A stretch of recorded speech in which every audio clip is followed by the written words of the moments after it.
तर नमस्कार मित्रांनो, मी माझ्या यशोदाला घेऊन आलोय की नाही माझ्या मराठी शाळेमध्ये, ज्या शाळेमध्ये मी अंगणवाडीपासून 5वी पर्यंत शिकलोय. आणि आज तिला इथं घेऊन येण्याचं कारण म्हणजे तिच्या 10व्या महिन्यातला आज इथं डोस द्यायला चालू होतात म्हणून तिला घेऊन आलोय. आज मित्रांनो योगायोग बघा की 30 वर्ष आधी की नाही माझ्या घरातली की नाही हाच डोस देण्यासाठी की नाही मला इथं घेऊन आलेली माझ्या अंगणवाडीमध्ये. आणि आज बरोबर 30 वर्षानंतर मी माझ्या लेकीला घेऊन आलोय तोच डोस देण्यासाठी आणि त्याच मराठी शाळेमध्ये आणि त्याच अंगणवाडीमध्ये. आता मित्रांनो ही एवढी फुलल्या 3 इंजेक्शन ऐकल्यावर माझ्या पुंग्या टाईट झाल्या. एका इंजेक्शन मध्ये माझ्या पुंग्या सगळ्या टाईट होत्या आणि आता हिला 3 इंजेक्शन द्यायचं आहे. तर मित्रांनो जी पहिली लस देणार आहेत की नाही ती डाव्या हाताच्या दंडामध्ये देणार आहेत बघा. आणि या लसीचं नाव MR1 म्हणजे गोवर आणि रुबेला या आजारांपासून लहान मुलांचं संरक्षण होण्यासाठी की नाही 10व्या महिन्यात ही लस दिली जाते. आणि लस दिल्यानंतर मित्रांनो माझ्या लेकीचं एक्सप्रेशन बघा की 2 मिनिटं तिला काही कळलं ना. खरं डोळे एवढं पाण्यानं भरलेलं मला वाटलं आता ही रडून दंगा करत्या. तर मॅडमनं दुसरी आणि लस भरून घेतली. मित्रांनो ती लस भरतेल वेळेला वाजवायला आलेली टाळ्या बघा ही. आणि या दुसऱ्या लसीला JE1 असं म्हणतात म्हणजे जपानी मेंदू ज्वरापासून संरक्षण करण्यासाठी कनी हे 10व्या महिन्यात लहान मुलांना दिली जाते बघा. या दुसऱ्या लसीची मित्रांनो सुई केवढी मोठी आहे बघा की सुई बघितल्यावर माझ्या खरंच पुंग्या टाईट झालेल्या. माझ्या डोळ्यात पाणी आलं तिला इंजेक्शन देताना बघितल्यावर. दुसरी लस दिल्यानंतर वाटलं आता लय मोठ्यानं रडत्या कारण तशी आलेलीच ती रडायच्या काहीला. खरं आम्ही सोबत येताना यश दादाला पण घेऊन आलेलो त्यामुळे ती यश दादावर दादागिरी करायला लागलेली.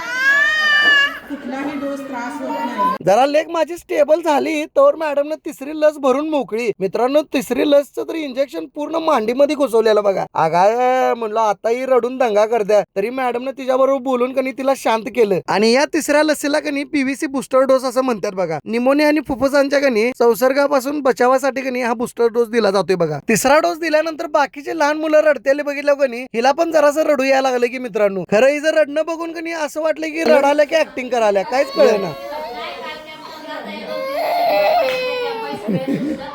हे जर रडत्याला बघितलं काही कंट्रोल होईना म्हणून हिला जरा शांत करायसाठी कनी जरा बाहेर घेऊन आलो आणि हिला जरा शांत करून स्टेबल करून आता परत चाललोय घरला बघा. आज आमच्या सोबत यश दादा आल्यामुळे कनी या साहेबांची लय मदत झाली आम्हाला. ह्याच्यामुळे जरा रडायची कंट्रोल झाल्या कारण ह्याच्याबरोबर मग अशी खेळत बसलेली इंजेक्शन दिल्यानंतर. आणि आता गाडीत बसल्यावर डान्स बघा की हिचा.